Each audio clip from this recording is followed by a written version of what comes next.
حضرت سلطان المشائخ حضرت خواجہ نظام الدین اولیاء رحمہ اللہ۔ رات کو میں امیر خسرو رضی اللہ عنہ کے مقام پر رہا تھا اور دیر تک جاگنے کے سبب صبح دیر میں آنکھ کھلی تھی۔ سویرے امیر خسرو رضی اللہ عنہ کے نوکروں سے معلوم ہوا کہ وہ آج جلدی دربار میں چلے گئے،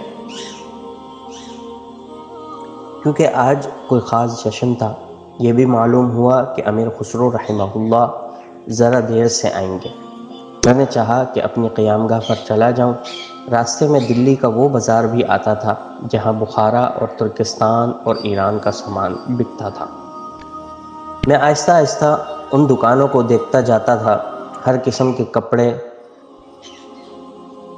قالین، کمبل اور کمانیں، ڈھالیں اور تیر، تلواریں اور خنجر ان دکانوں میں نظر آتے تھے۔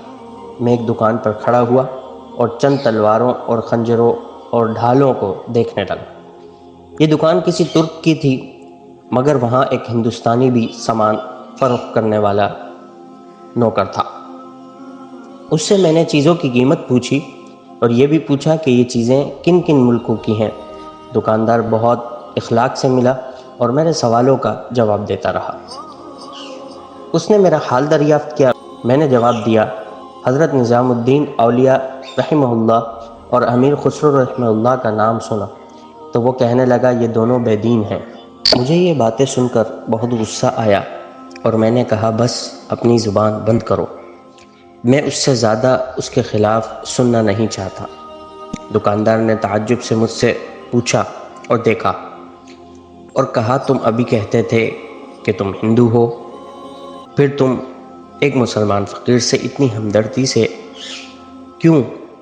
میں نے جواب دیا میں دکن میں محض انہی کی زیارت کرنے کے لیے دلی میں آیا ہوں اور میں نے ان کی مجلس کو دیکھا ہے اور ان کی باتوں کو سنا ہے اور ان کے مقبول مرید امیر خسرو کے ہاں کل رات کو میں رہا تھا۔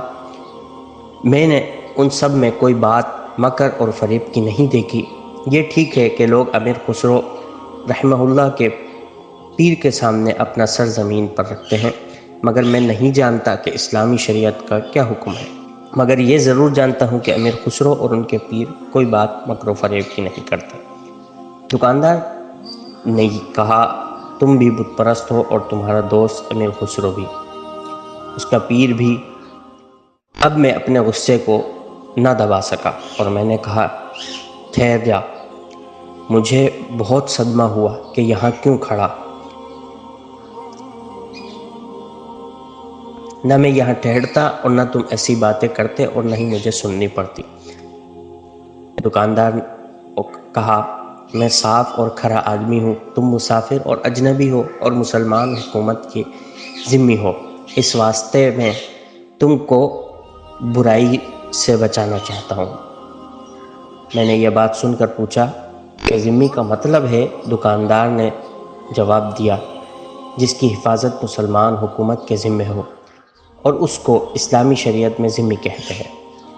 میں بھی اسلامی حکومت کا ایک فرد ہوں اور سب ہندو کو مسلمان حکومت کا ذمہ سمجھتا ہوں، اس کی ہر قسم کی حفاظت کا خیال رکھنا اپنا فرض سمجھتا ہوں۔